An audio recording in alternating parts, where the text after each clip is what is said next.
Good, happy evening and happy Easter. Also, acknowledgement to those who are celebrating and honoring the Passover season that's going on. I am Jojopahmaria Nsoroma, and welcome to Wisdom Walk to Self Mastery on my YouTube live stream. In just a very few minutes, I'm going to also be broadcasting over Blog Talk on Black Hole Radio. So you'll be getting a second intro. Aren't you lucky? Of my show, kind of my official kickoff. But while we're waiting, as my theme music is playing on the podcast, I just wanted to take a minute to acknowledge the burning of Notre Dame, which I know most people are aware of. And as you can imagine, there's lots of videos and YouTubes that have been done talking about what this means and what the symbolism is. And one of the messages I found that I thought was most in sync was from a light worker who publishes a regular newsletter that I get in my inbox called The Era of Peace. And I'm just blocking on her name right now. But anyway, it'll come back to me in a minute, I hope. But anyway, I thought her interpretation was really great because she says that what is happening is a very transformational thing. And that's an alignment with the wisdom that I keep. Fire is always about transformation, and it's radical transformation. And because Notre Dame means Our Lady, this is like the center of divine feminine symbolism for the Western world, for European world. And so this radical transformation of the divine feminine. And it very much reminded me of the scene from one of the last Harry Potter films where everything in this room of old stuff got incinerated, gets burned up. And it seemed like that's what was going on with Notre Dame, like something was being cleaned out, something was being incinerated to make room for this kind of resurrection, if you will, of Our Lady, of the divine feminine. And based on things that are going on around the planet, especially here in the United States in regards to women's rights and equality for women, that would make perfect sense. So I just wanted to share that with you, that I thought that that was really one of the better interpretations of why did Notre Dame go up in smoke. And, again, the week before, right, we got pictures of the black hole, what I call God, the eye of God looking at us, so that we have evidence that there really is a source for what is destroyed and created in the universe. It's no longer just a theory. So, yeah, some powerful times that we are living in. So, as my intro music has come to an end, I'm going to start officially right now. Good evening and welcome to Wisdom Walk here on Black Hole Radio and on my YouTube live channel, Wisdom Walk to Self Mastery. I am your host and guide, Jojopahmaria Nsoroma. April is the first of 2 mineral months in this mineral year of clarity, confidence, and courage. With both the month and the year in mineral, you can be sure that April is full of opportunities to remember our highest purpose, rooted in the power of love. The religious holidays of Jewish Passover, and of course today is the Christian Easter celebration, the day of resurrection. So with them occurring this month, the energies also highlighted this month are about liberation. My theme for April is Core Wound Alchemy, and I'm providing 4 broadcasts and live streams to explain what that is, why it's essential to living your higher purpose, and how to transform your greatest wound into your greatest gift. Tonight, I continue with this theme, and I will by talking about the treasure in the womb. Now, for those of you who may be listening in or watching for the first time, let me give you a brief overview about Wisdom Walk. It is a personal development resource for your mind, body, and soul. My ministry is any pain that is not transformed will be transferred. So, the essential goal of my shows is to support you in learning how to recognize and release any pain that may be blocking your ability to experience fulfillment in life, or what I like to call having your happy endings in life. Every Sunday night at 8 p.m. Eastern Time, 5 p.m. Pacific, I broadcast live on both Black Hole Radio and YouTube Live. Unless I'm on hiatus, or like last week, I had a power outage. And if for some reason you can't access the internet to listen or watch, you may also listen live to the radio broadcast, live, I mean, and or call into the show at this number. It's area code 563-999-3089. Also, the web link that you may get a hold of either through my Facebook page, Wisdom Walk Radio, or you may get it in an email. That link will become the archive link when the podcast is complete. So if for some reason you can't listen live, you can listen later. And of course, once I'm done with this live stream, it will be available to you on my YouTube channel for as long as the satellite works. But right now, I invite you to either sit or lay back and join me for an exploration of the inner landscape, where you can connect to your soul and discover the true treasure of being human. Definitely today, I need to start off by honoring the ancestors.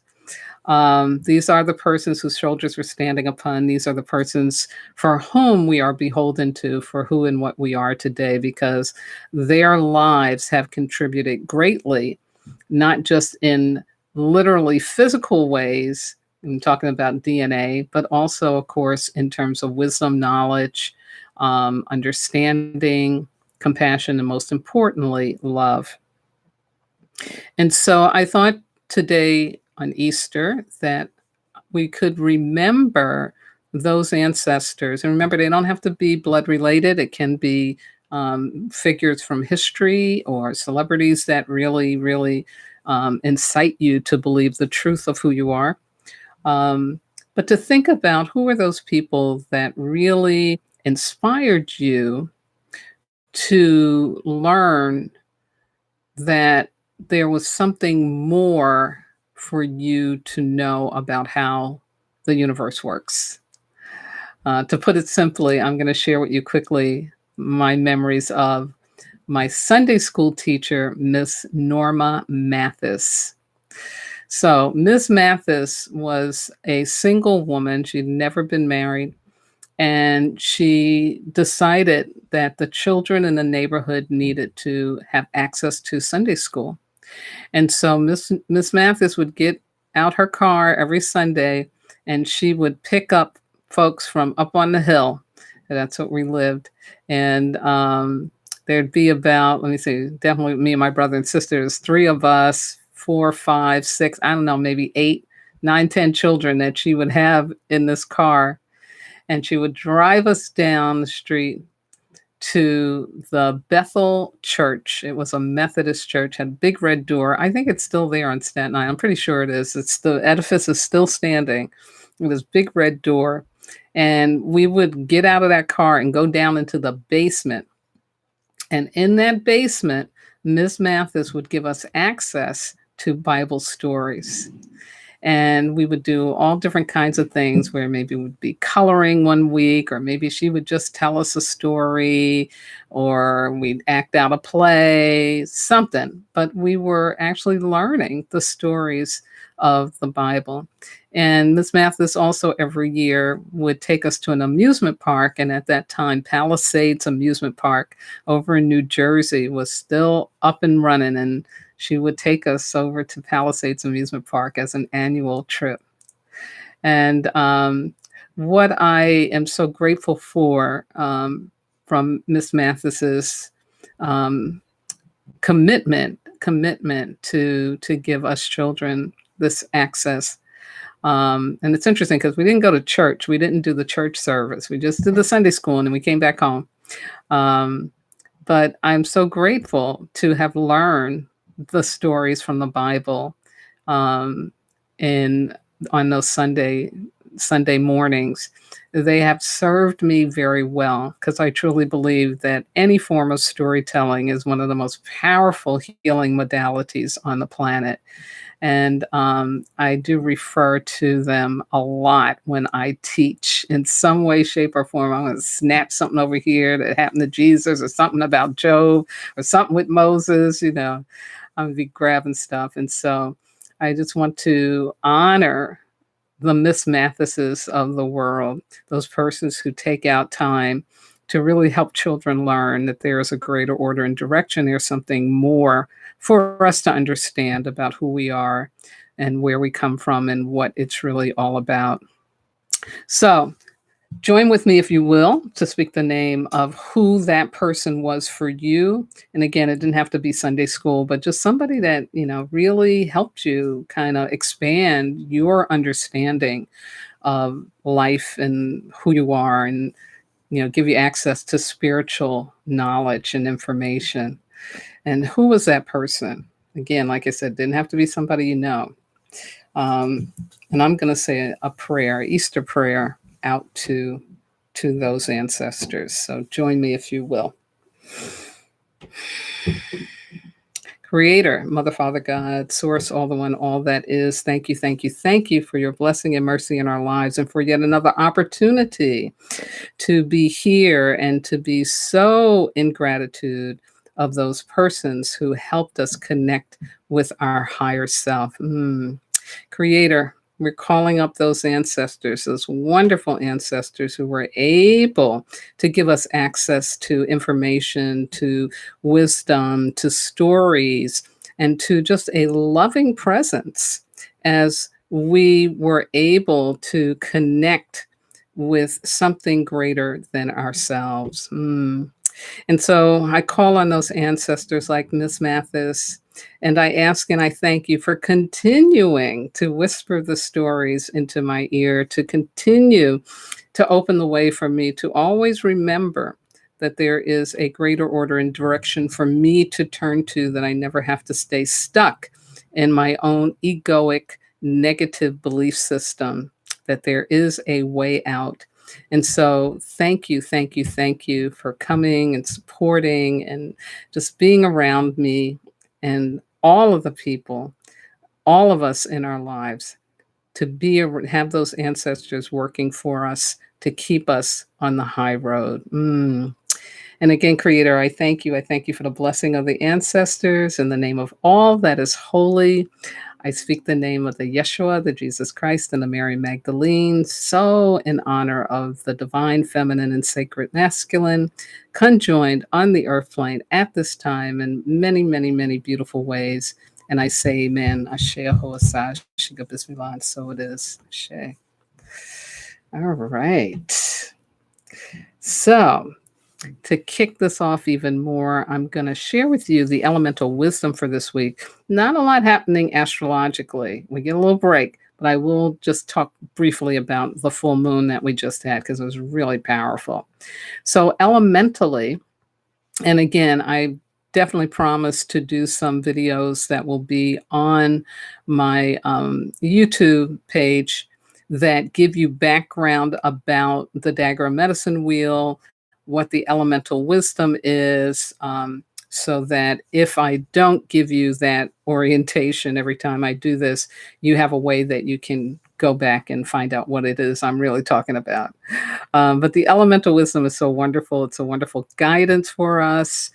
So as we walk this path of conscious awareness and self-mastery, meaning that we are not giving our lives over to being victims, to being at the mercy of our negativity, that we can find a way out. Our elemental wisdom is part of that. It helps us just be more conscious about what is the energetics going on so that we can be more prepared to respond versus react when negativity and challenges show up. So this Tuesday, and Tuesday being the first of day of the elemental week, because Tuesday was the day that started off our new year. January 1st was a Tuesday. We will have a nature week on the 23rd, and that'll go until Monday the 29th. Now, here are the opportunities and distractions involved with this wonderful, wonderful nature week. The whole idea here is to be flexible, to trust your process, trust the process, surrender your attachment to your plan. When we make up what we think is the best way for our dreams to come true, we are sure to be disappointed. Jan Van Zant has said, if you want to hear God laugh, tell God your plan. Trust that the universe, with its unknowable ability to make things happen in the right way and at the right time, trust that it is more powerful than your brain or that of any other human. Want it to be right for you more than just wanting it. Let go of trying to figure it all out. Do what is right in front of you to do at the present time, and know that more will be revealed. Connect with the magical and tricky energy of the nature element, whether it is in the form of plants, trees, flowers, animals, or humans, to help you accept the greater order and direction you are being asked to experience. Yeah. So it sounds like a week of surrender to me, flexibility and surrendering, trusting the process. Now, whenever there's an opportunity, there's always going to be a distraction, something to pull us away from that. And here are 4 of them that I want to alert you to. The first one is about being arrogant and or stubborn. This is where you're staying in that, but I know, or I have to know, I need to know. No, just let it go. It's not worth it. What the universe has in store for you, you can't even imagine, can't even make up. And even if you feel like you know about it, open yourself up to the actual experience of it, because there's a difference in that. Another distraction is attempting to change a no into a yes. Okay. In other words, when you get that sign from the universe, like, bam, no, and you've given yourself 3 opportunities to see if it'll change, I'll give you that. But after that 3rd time, let it go. There's something more that's coming. Another distraction, perceiving things as win-lose. That's that belief that the world is a battleground.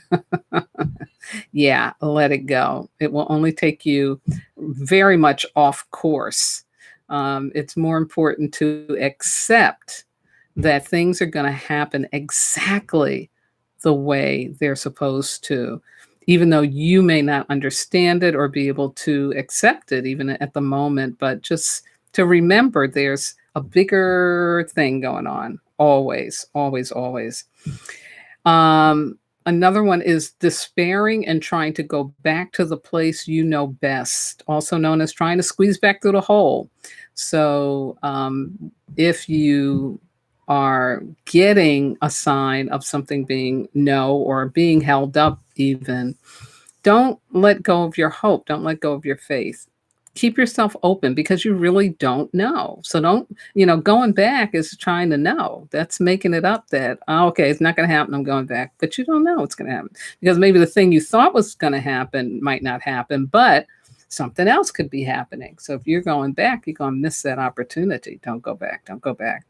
And last but not least, beating yourself up for a situation or outcomes that you have no control over. Yeah. A lot of times let me not say most of the time, not a lot of time, most of the time we do things in order to get an outcome that we want. That's just the way it works, We can say I want to selflessly give a present, but anytime I give a present, I want to hear somebody say, "Oh, thank you so much. Oh, this is so wonderful." We want that. That's like natural. We're wired for that. So when that doesn't happen, we can beat ourselves up. We can tell ourselves, oh, I didn't do it correctly. I was wrong. We can go through that. Leave it alone. It's just not, because you have no control over whether or not someone's going to appreciate, understand, or like something that you say or do or give. No, no, don't waste your time with that. Know that what was your intent when you gave it. And if your intent was to be loving and to be supportive, then that's the real treasure. That's the real gift in it. You don't need to have the person validate that in order for you to feel good about yourself. Yeah, yeah. Now, next Tuesday, April 30th, we'll begin an Earth Week. And of course, I will share with you the elemental wisdom for that in the next broadcast and video. The full moon that we just had was really powerful. As I said last week, I knew people that experienced it as a new moon, and it was as luminous as a full moon. So when it showed up as a full moon, it really was really, really bright. I hope everybody was able to experience that moonlight. It's really powerful. And it was in a sign of Libra. And we did have a full moon in Libra in March, which is very unusual for it to be in the same sign within a month's time. So what astrologers interpret that at is, in March, something started, and now here in April, something completed. It's a culmination of some energetics. So you just think back to what was going on in March around that time of the full moon and know that it's come to its conclusion. Now, the full moon in Libra with some other aspects that are happening up in the sky also brought up relationship issues and aspects, magnifying them. So that meant that there would be some tempers that could flare, minor irritation could be blown out of proportion. So just to stay in mind that was all full moon madness. Things coming to light, sometimes things you don't want to see come to light, coming to fruition. And again, flexibility being needed, opening to the new, just like, again, the aftermath of the fire at Notre Dame. Everybody had to open up to, oh, well, we got to do something new here now because the roof is really gone. So anyway, we get a little break when we have a new moon coming up on May the 4th into the 5th. And so this week coming up, we are good. Tomorrow, April 22nd, is Earth Day. And, that's something that just came about in, I think it was the late 60s, early 70s. And I think it's important to note, because God knows we really, really got to get it, that, we have the opportunity to work with the earth or work against it. And we all know that there are things that are happening based on modern living, based on our use, our really exploitation of fossil fuels that really are not helpful to our planet. And so Earth Day is a time to really remember that it's not just us humans who are here, that there's also the plants and the animals and the other creatures. Some that are invisible to us because they live either down deep in the ocean or they live underground most of the time. We never see them. And so we need to know that we're not alone. And so we need to have at least one day, we need to do it every day, but at least there's some emphasis tomorrow on thinking about the planet and thinking about your role and how are you caring for the earth. Are you recycling? Do you make a conscious effort to recycle? Are you thinking about having a car that doesn't rely only on fossil fuel, but is also a hybrid that uses electric? Are you ready to get an electric car? Do you have one? All of that stuff, really, really taking a moment for yourself personally to see, what can I do to better take care of the earth, to better conserve energy? All of that is important. And tomorrow is a good day to start, if you haven't, taking it very seriously, that we have to make some changes if we're going to continue to exist on this planet healthy and happy. The other thing I want to mention, because I am a big fan of the Marvel Universe, is that this week we have the Endgame movie coming out of the Marvel Avengers. This is a culmination of a 10-year process for the MCU. It's the first of its kind in terms of these superhero movies, but just in terms of the cinema itself, where you would have this MacGuffin, as Hitchcock would call it, and those are the Infinity Stones traveling through all of these movies and being very important to the plot. So on Friday, we get to find out what is the final ending. So really excited for that. I'm right near Hollywood, so I am going to go down and peek at the red carpet tomorrow, see what I can see.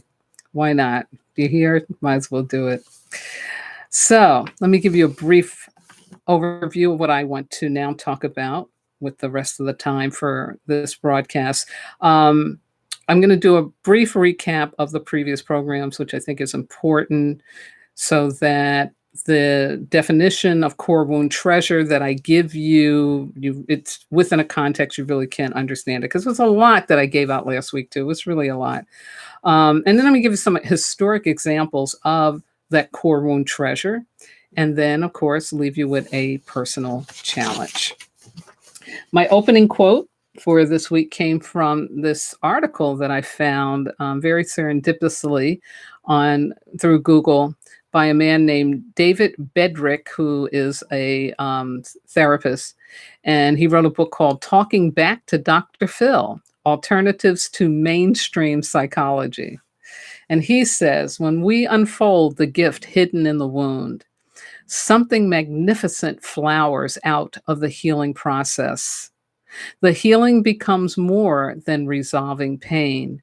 It becomes a path to discovering who we really are and the blossoming of our greatest gifts.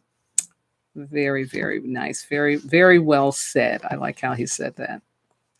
Now, to jump back, I started off at the beginning of the month talking about core wounds, and I defined them as universal. In other words, nobody gets to be on this planet without one. Core wounds are unwanted, undeserved, hard to accept, hard to heal, negative, painful situations that occurred either in utero, in childhood, or adolescence. And they imprint an unconscious negative belief system onto our egos, onto our self. Core wounds can take the form of an abandonment, physical or emotional, betrayal, all forms of abuse, confinement, birth traumas, birth defects, premature birth, serious illness, not being wanted, being bullied at home or in school.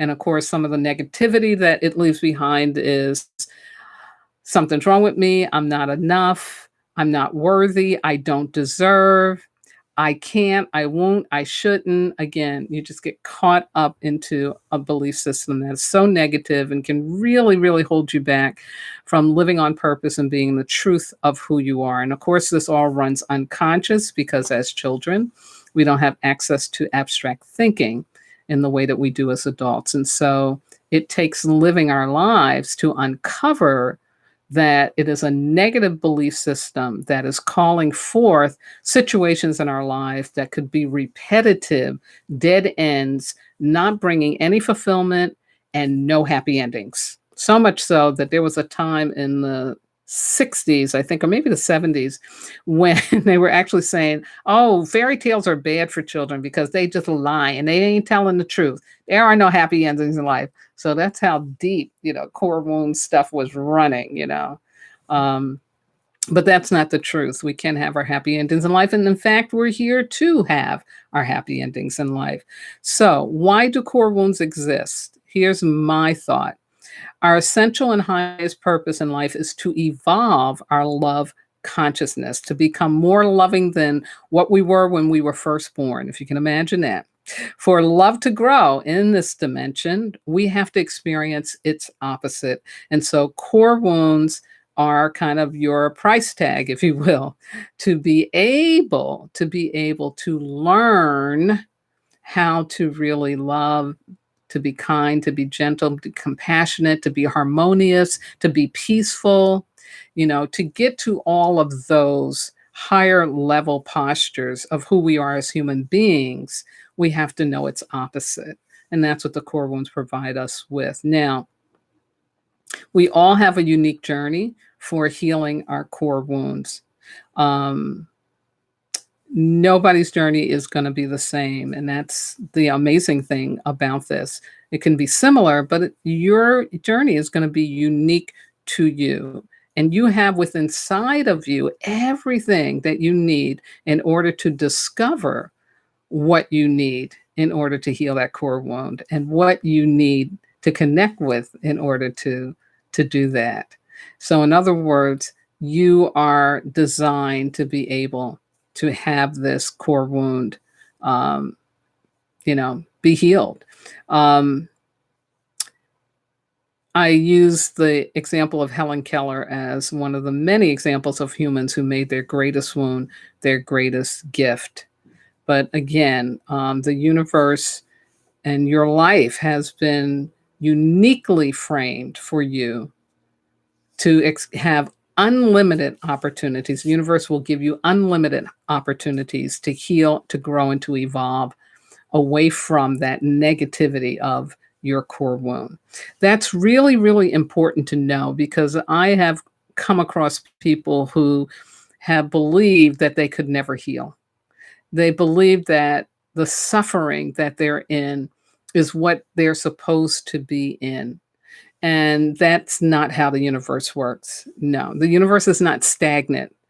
And our core wounds are obligatory events, things that we definitely had to experience, but we're not supposed to stay stuck in them. We're not supposed to live through them. We're supposed to move beyond them.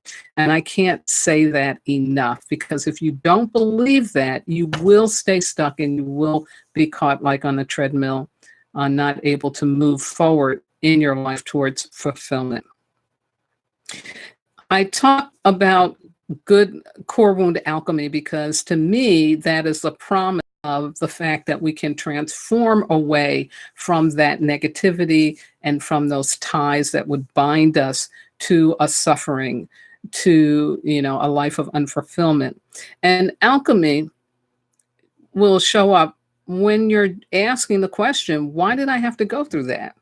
When you ask that question, why did I have to go through that pain, that abandonment, that abuse, whatever the core wound is? When you're doing that, you're actually asking to learn about the treasure that you can receive from the wound. So the alchemical process actually begins from a questioning. Yeah. And alchemy is, when I'm using it, I am relaying it to the alchemists of old, and these were people who believed that they could turn lead into gold through a series of very particular steps that got repeated over and over to get it right. And in the doing of that, they were capturing the energy of evolution. Whether or not they got to the gold didn't matter, because they were learning so much. Their real treasure was in what they were learning as they were taking on this impossible task of turning lead into gold. And so that same understanding is with us as well, because what we may believe we need to be in order to be okay, there may be something greater than that or something different than that. But if we take on the alchemical process to heal our core wound, we're going to get to our treasure. We're going to get to our treasure. And in the process of taking it on, it will definitely, definitely manifest. So it's one thing that you have to get to in the alchemical process of moving that negativity, that lead, into the positivity, into the love, into the gold, is that you have to disassociate with the lie of who you are. You have to disassociate with all that negative belief systems. And so doing that requires time, attention, patience, patient endurance, and again, a strong faith and a belief. And this is again what the alchemists had because they were willing to take this on. Their whole lives were committed to this process of turning lead into gold. So I talked about core wound lead in terms of five major ones that I think every human will deal with in some way, shape, or form. And that is insecurity, believing the world is a battleground, self sabotage, both from fear of failure and fear of success, solipsism or functional atheism. This is where we believe that we're more responsible than God for taking care of someone or doing something right or whatever. In other words, we X God out. Um, Even though we say we believe in God, but we're still acting like we're totally responsible. And then the fifth one would be that addiction to victim consciousness, that needing villains in our lives, calling up unconsciously and sometimes consciously situations that have us be able to show up as somebody did something to me, there's something wrong with me. So that's the core wound lead. These are the things that really, really bog us down and keep us from fulfillment and happy endings in life, that keep us from living on purpose and sharing our gifts and our talents, or even believing that we have gifts and talents. Yeah, that lead will keep you even from believing that. Um, so the tools involved in core wound alchemy are acceptance, forgiveness, self mastery, and service.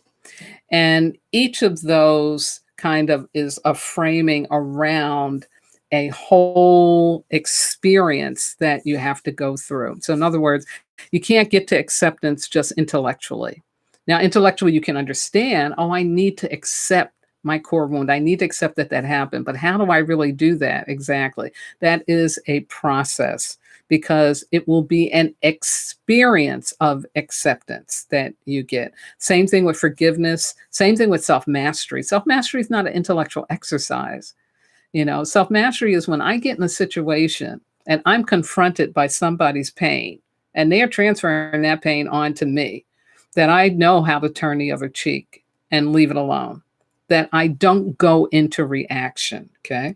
And so I have to be in the moment to experience that in order to be able to say, yes, I am mastering myself.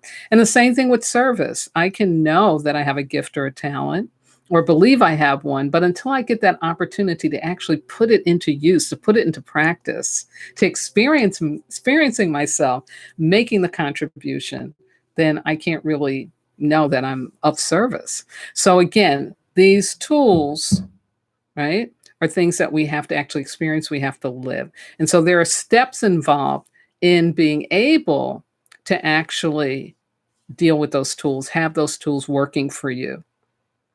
And so here are the five steps that I have identified. The first one is unbridled curiosity. You have to let go of arrogance and judgment and control and learn the truth, the whole truth, and nothing but the truth. Conscious integration. That's taking time apart, getting still, to be rewired, to be awakened once you've gotten that truth, that new truth that you didn't know before about yourself or about your situation. Disassociating from the lead, which is basically that forgiveness piece. It's releasing people, places, and things and thoughts that fed the lie, that had you being okay about being a victim. It involves, again, a forgiveness practice, meaning you don't do it just as one event, but it's like ongoing practice, day and night, sometimes every hour on the hour. Setting boundaries, reforming relationships, and most importantly, being courageous enough to speak your truth. That's disassociating from the lead. Number four would be living the practice of self mastery. As I said, it's a daily experience of the commitment to take on full responsibility for shifting out of fear and into love through introspection and conscious awareness practices. So, turning the other cheek, being the peacemaker, that's a conscious awareness practice. Yeah. And then last but not least, living your higher purpose, allowing yourself to experience your value by self-fully sharing your gifts, talents, and genius replacing the leaded relationships and experiences with the golden ones. I'll repeat that. Replacing the leaded relationships and experiences with the golden ones by, again, using your gifts and your talents and your genius, releasing survival mentality and 3D attachments. And again, your gift does not have to be what we think of when we think of a celebrity. A gift you may have is that you're able to every morning walk into your place of work with a smile on your face and make the people around you or the clients that come into your workspace feel good. That's a gift. That's a genius. Okay. And so when you are able to do that, you're living your purpose. You're living your purpose because you can do that. So, and when you do that, you're getting to the goal. You're getting to the goal. Now, the challenges that I gave were, first one was about identifying that core wound so that you can work on shifting it out of its unconscious belief system. And I asked you to do some contemplation around the repetitive negative patterns in your life. What do they point to from your childhood, adolescence, or did you know something that happened while your mother was carrying you in her womb? What happened that was so painful that it shut down your heart or disconnected you from your divine self? Then last week, I gave you a personal ritual to do, a faith gesture to make for acceptance and forgiveness, starting those two tools, and to jumpstart or deepen your alchemical journey. So for acceptance, you were to make a physical representation of your core wound. For forgiveness, it was writing a forgiveness letter to everyone associated with your core wound, including yourself, because children always blame themselves when something bad happens or something goes wrong. And then I also suggested you use an ancestor altar and then burn your bundle in a fire or deliver it or offer it to a body of flowing water. Great. So now let's get into this next piece in regards to defining what I mean by the treasure in the wound, the treasure from the wound. And I want to start with really explaining from a more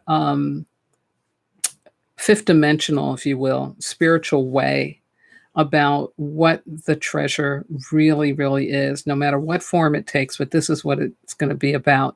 And I get this wisdom from my teacher, Malidoma Somé.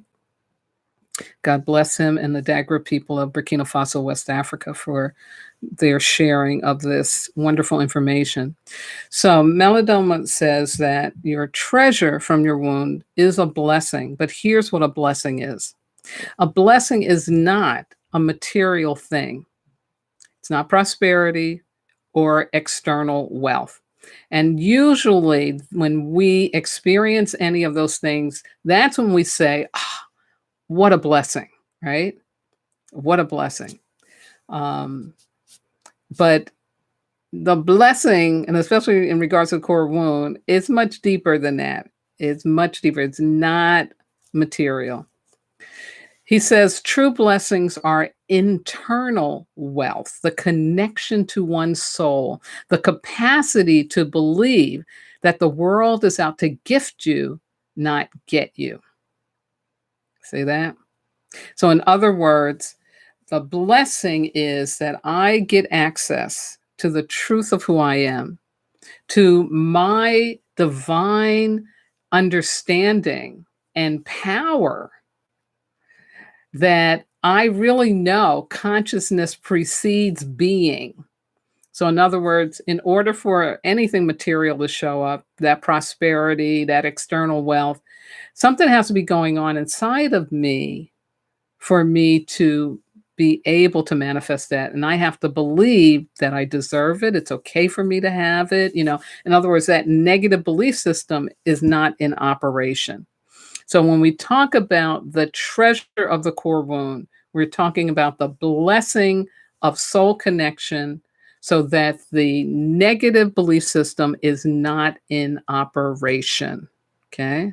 Important. Here's an example that Melodoma gave. This is a talk he did. It is online. And I'll try to find that link again, and I'll throw it up in the box below under this, under the video, and I'll try to post it too on my Facebook page. But he talked about betrayal. And he said that, when we get betrayed, we really get upset. Our heart gets broken. But he said, betrayal is a blessing. Betrayal is a blessing. And here's why. Because when you get betrayed, the person who's doing it is doing it because they know you're blessed and they're not. And they're not. In other words, it's somebody in pain who is doing that. And so when you experience something like betrayal, and of course we're human, so of course first reaction is going to be, I feel victimized. But what Melodoma is talking about here, if you can shift your perception to it being a blessing, to it being a validation that you are connected to your soul, that you are grounded in the truth of who you are. And this other person was not. And that's why they acted the way that they did, because they're looking for blessing. They're looking for blessing and they don't know how to get it. So it's like turning the other cheek really means staying grounded in your truth. Don't give your power away by believing that you were the cause for the act of betrayal. He says, pray for the betrayer. They're in great pain, right? So if we stay in the victim place, we're giving our power away because we're believing that we deserve that, or we caused that, or, we attach ourselves to the lie, right? But he's saying with this, if you get betrayed, no, it's because you have blessing. You have blessing. I think this is such a powerful, powerful way to think about our core wound. Such a powerful way that it really is going to lead us to the truth of who we are, to the blessing that we really have internally. So here's two historic examples, and these come from this article by the man who I got the quote from that I read to you. And name again is David Bedrick, and the article is Healing Our Wounds, Finding the Gold Within. Again, very serendipitously that I found this. Great. So two examples he gives are Maya Angelou and James Baldwin, two of my favorite ancestors. Maya Angelou's Sexual Assault and the Gift of Voice. If you never read, I know now why the cage bird sang, shame on you. You need to read it, get it on audio. It's classic, it's important. So after telling the truth that she was raped by her mother's boyfriend, and the man was found dead a few days later, Maya stopped speaking. She believed her voice had killed him by speaking his name. She was sent to live with her grandmother, who held the space for Maya in a sacred way, trusting that Maya would find the gift in her wound. And Grandma just knew this intuitively. Intuitively, she got it. It would be 5 years before Maya spoke, and it came from Grandma urging her to deliver a poetry reading in church on Sunday. Since then, Maya has became one of America's greatest teachers through her public presence, her volumes of poetry, her 7 autobiographies, her speaking, and her tenure at Wake Forest University. So Mr. Bedrick writes this, I quote, "In a way, Maya was right about her voice. It was indeed powerful. It not only played a role in her rapist's demise, but also continued to play a role in the life and empowerment of everyone who heard her speak." That is so the truth. It was as if her childhood psyche knew somewhere in its depths that she held that kind of power. It was as if she cooked that voice alchemically until it was ready. Yeah. Yeah. Like really, really, really powerful. Next example, James Baldwin, Childhood Criticism and the Gift of Vision. As a child, James Baldwin's father teased him so badly about his bulging eyes that James lay on his back and placed coins on them to push them back in. He grew up to become one of America's greatest visionaries, along with being one of its greatest writers in the league of Herman Melville. And so here's what Bedrick wrote about James Baldwin. He says, however, the healing of his wound goes beyond bringing relief to his childhood suffering. A more whole healing requires embracing not only his story and childhood suffering, but also the gift hidden in those eyes. Baldwin's bulging eyes reached out not only literally, but also symbolically in his examination of America's racism, homophobia, and deadly innocence. His eyes peered into the dark, illuminating the shadows in the dimly lit underbelly of America. His eyes never veered from the truth, and they always emanated from the heart. The insult from his father met him right where his greatest gift was. Yeah, yeah. Absolutely, absolutely amazing. So, as you can see, core wound stuff is framing your purpose in life. It is not something to be looked on as this should never have happened to me. It is not something to be looked on as to be ashamed of, to have a yoke around your neck or be burdensome to you. Again, it is obligatory. It's something you have to go through. Just like Maya, this was her mother's boyfriend. She didn't have a choice. James Baldwin, this was his father. Didn't have a choice to feel that insult and to be shamed about the way he looked. So it was divinely orchestrated to frame what both of them eventually were to do in life and the gifts that they gave in life. Amazing. And so, like Helen Keller, again, it wasn't her fault that after 8 months she went blind and deaf and dumb, but it framed what she did for people with sight and hearing and speech impediment or loss that made a total difference, So, again, these are very powerful stories. And like I said, our gift doesn't have to be something that will touch, everybody on the planet. It might only be 50 people, but you know what? That matters. That really, really matters. So it's really important to understand that your core wound is not meant to keep you a victim to life or addicted to that victim consciousness. In that wound, there is treasure, but you have to go mind it. You got to go do some digging. You got to get those tools I talked about, the acceptance and the forgiveness and the self-mastery, and eventually, of course, service, knowing that there's something I have that I'm supposed to be using on a daily basis in order to make the world a better place. What is that? What is that? And if you're involved with something that you really do good, but it's not helping, it's something that is harmful, it's something that's detrimental or destructive, stop it. Stop it. Stop doing it. Because there is some skill that you have in doing that you can shift around to be loving, to be generative. Yeah. And of course, I'm talking to y'all out there, like my guys that were involved in, crime, and especially drug crime. It's like, you don't have to stay in that. You don't have to stay in it. You can shift up and use those skills and talents that you have for something very positive and very loving. So know that. I can't emphasize that enough. Yeah.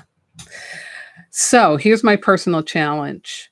I'd like you to set an intention to have clarity about the treasure in your womb. Just set an intention. In other words, you don't have to figure out all the tools and all that stuff that I gave you. You don't have to take that on yet. Just set the intention that you want to have clarity about what is the treasure, what is the gift that I am holding as a result of my core wound. Allow yourself to identify at least one gift you possess. And this would be one thing you love to do and you do it well in the service of others. Okay. It'll be something that's really easy for you.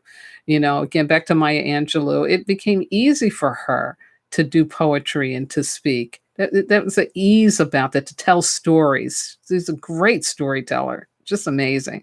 And the same thing with James Baldwin. It's very easy for him to see into the truth of situations. Like if you read any of his writings, oh my God, it's so, so powerful because he's seeing beyond what is on the surface. And it's just so powerful then how he writes about it. So it's something that's easy for you to do. So here's some questions. How are you using your gift? How are you using your gift? How are you strengthening your gift? How are you taking care of your gift and yourself? Because you and your gift are, you're a team. Yeah. So if you're not taking care of yourself, you're not taking care of the gift and vice versa.